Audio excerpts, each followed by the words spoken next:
நீதினா என்னன்னு தெரியுமா?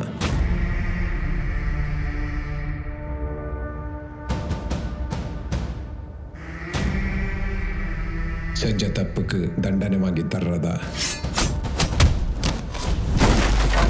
இல்ல தப்பே செய்யக்கூடாதுங்கிற பயத்தை ஏற்படுத்துறதா?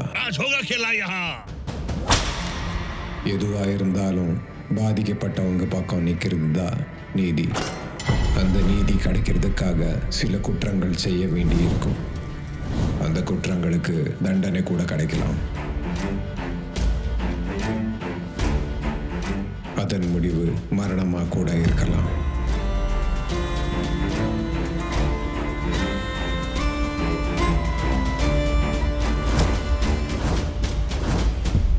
எல்லாத்தையும் தாண்டி, தன்னையும் தாண்டி ஒரு தலைவன் தன் மக்கள் மீது வச்சிருக்கிற காதல் தான் நீதி.